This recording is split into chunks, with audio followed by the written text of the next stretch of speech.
Have you ever wanted to be an explorer, uncovering the untouched mysteries of the Amazon? Imagine this. You step into the rainforest, fearless. Venomous snakes, giant spiders, deadly ants, endless rain. None of it scares you. But this is only the beginning, because hidden deep within the jungle is something far worse. Something that was never meant to be found. I know Creepyredds isn't huge yet, but the fear you're about to feel? It's real. Sometimes the scariest tales come from the smallest voices.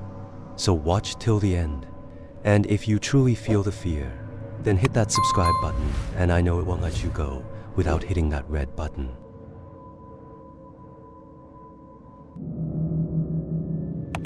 The group of tourists were killed by something living in the Amazon jungle. My name is Jake Thornton, and I've always had a thirst for the unknown. The Amazon rainforest, vast, untamed, full of secrets, felt like the ultimate adventure. So I gathered a group of fellow thrill-seekers for a survival expedition into its heart. We were ready for danger, for hardship, but not for what awaited us. Our guide was Carlos, a grizzled local with eyes that had seen too much. He warned us right from the start. Never wander alone, never mock the forest, and above all, respect what we don't understand. He spoke of spirits and ancient things that still lived in forgotten corners of the jungle. I thought he was just trying to add some drama. I was wrong. The first day was uneventful.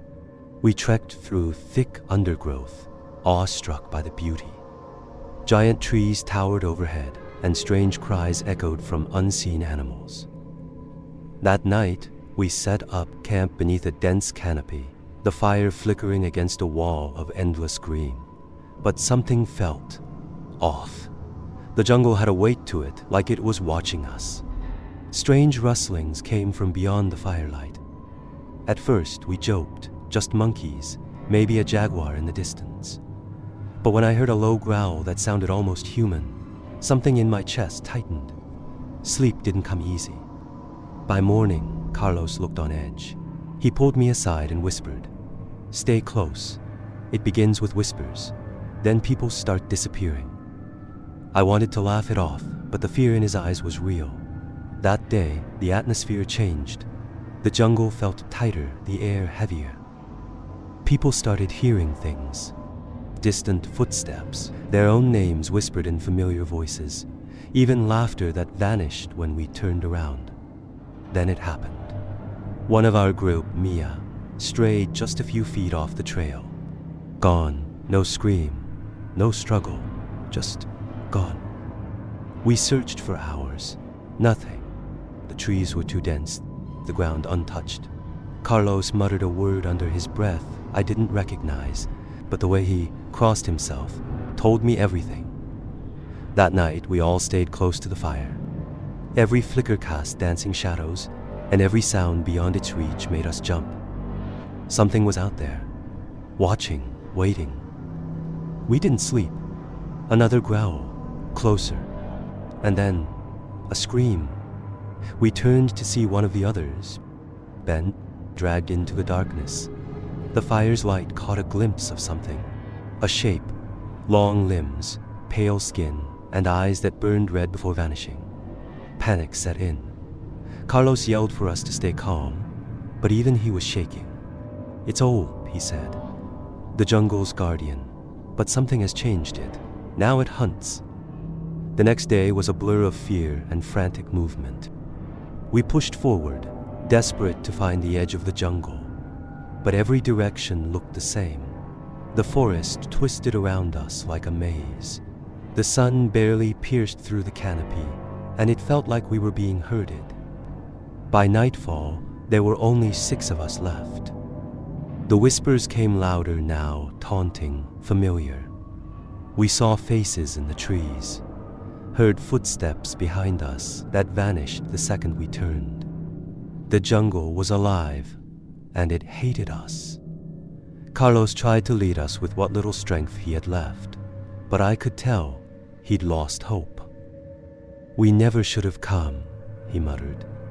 It doesn't let people leave. Then we saw it again. It stood at the edge of our camp, half hidden in the vines, taller than any man. Its body was like smoke and shadow, its face warped and shifting.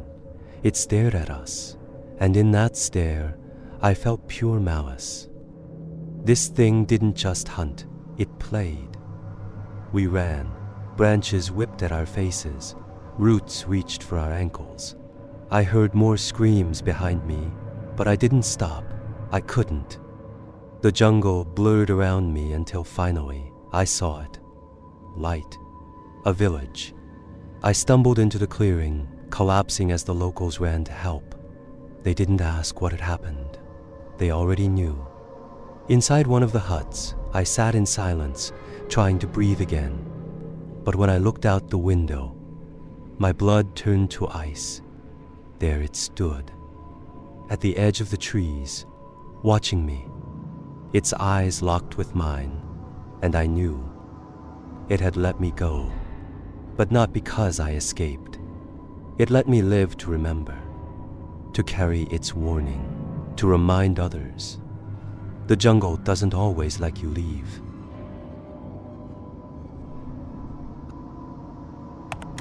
I've discovered the only thing I'm afraid of, nestled deep in the Amazon rainforest. Nothing scares me. I've hunted grizzlies in Alaska with just a bow, scaled El Capitan in a day, sailed solo through an Atlantic hurricane. I don't do safety. I don't do guides. I go alone. Always. I come from money, obscene money. My father said he worked so I wouldn't have to. So I don't.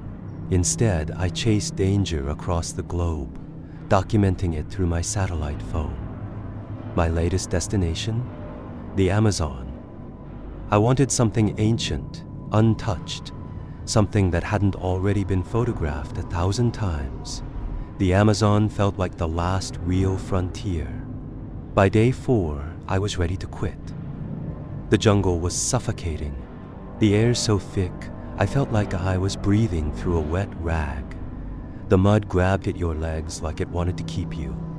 Insects buzzed non-stop, mosquitoes, spiders, centipedes, and worst of all, the ants. Bullet ants, red ants, army ants. You couldn't stop moving or they'd claim you. But then I heard the sound, a low, vibrating hum, deep in the earth. Felt more than heard. It tugged at me, compelling. I followed it.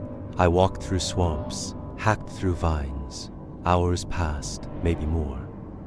Finally, I found it. A massive stone gate, 2 slabs held by rusted iron hinges, locked with a thick wooden beam. The walls stretched high, overgrown with vines. Carved into the stone were the words, "Abandon toda esperanza, quem entra qui." Abandon all hope, ye who enter here. I laughed. This was it. My discovery. My legacy. Whatever was behind those gates had been untouched for centuries. I shoved the log off and pulled the doors open. Inside was paradise. A valley. Secluded. Glowing. Cool air. No humidity. A creek sparkled under the moonlight. Fireflies floated like stars. Everything felt right. Safe. I named it Eden. That night, I lay on the grass, watching the stars. For the first time since entering the jungle, I slept peacefully. I awoke to silence. Not just quiet absence. No birds, no bugs, no creek. I stood and looked up. The sky above me was still blue, but a ring of blackness was closing in from the edges. It wasn't night. It wasn't cloud. It was nothing. Panic set in. I sprinted to the gate. It was closed. Sealed. I pushed with everything I had. Nothing. I tried climbing the walls, but the blackness was already swallowing them. I marked the ground, watched it vanish. I was trapped. I ran back to my gear, pulled out my camera, flipped through the photos. At first, jungle, then smoke, then fire, then darkness. Then came the eyes, yellow, glowing, hundreds of them, watching. The fireflies weren't fireflies, they were always watching. The last photo was blinding yellow, something pressed against the lens. I looked up. The sun was gone. That was 19 hours ago. My phone's dying. No more sunlight for the solar panel. The hum is back, louder, constant. My fire barely holds back the cold creeping in. I burned my journal, watched the pages curl into ash. An ant crawled out of my bag and I cried. To see life, any life. It broke me. To my family, I'm sorry. Don't come looking. Don't follow me. I thought I feared nothing. But now, as I sit in the dark, surrounded by silence, with no way in, no way out, and nothing left but this black void, I realize the truth. Nothing scares me.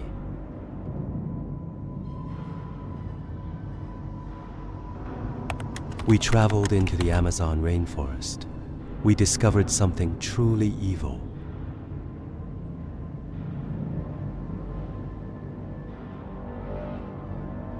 We traveled into the Amazon rainforest. We discovered something truly evil. Photography was my passion since childhood. That's why, when I got the opportunity to join a zoological expedition into the Amazon rainforest, I jumped at it. It felt like my big break. We were a small group, Dr. Jules Almod, his two assistants, Kate and Louis, and our local guide, Uruk, whom we met in a remote village called Haraptas. Uruk had lived in the area his entire life. He told us stories of wild encounters and casually mentioned some local boys who had gone missing 2 months ago. When I asked what happened, he brushed it off, suggesting they probably got lost. The village thinks it was some spirit, he added with a chuckle. I forced a smile, but his words lingered. The rainforest swallowed us whole. Thick foliage, biting insects, oppressive heat. Despite the beauty I tried to capture through my lens, there was something unsettling about the silence between the sounds. A few days in, Kate found something. A jet-black stone with strange carvings. A shadowy figure with glowing red eyes, floating above a crowd of people etched in fear. Uruk didn't recognize the style. Dr. Almod insisted we take it back to the States for analysis. I was the one tasked to carry it. That night, in the moonlit clearing, I awoke to see an orange glow coming from my backpack. The stone was burning hot, radiating light. When I touched it, pain shot up my arm.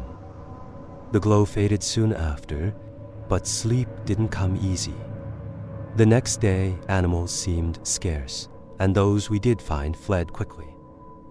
Then, while photographing the jungle, I accidentally captured something else. A boy crawling on the forest floor, mutilated, covered in blood, eyes wide in terror. Uruk confirmed it. One of the missing boys. I begged Almod to end the expedition. He refused.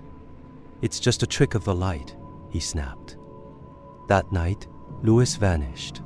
We found his body slumped against a tree, face caved in, insides torn open. Kate screamed, Uruk panicked, and Almod remained silent. We were done, or so we thought. Before leaving, I took a photo of Louis's body, and in the background was something tall, humanoid, with blazing red eyes. With each click of my camera, it came closer. "Run!" I screamed. We sprinted through the jungle, cutting ourselves on branches and thorns. I kept taking pictures, desperate to see if it was still following us. For a while, it wasn't, but we didn't stop. Then the group turned on each other. Almod and Uruk argued. Almod called him a dark-skinned freak, and that's when Uruk punched him. In the chaos, Almad revealed his true intentions. I came here to find it, he confessed. There's a shrine. This expedition was a cover. I was furious.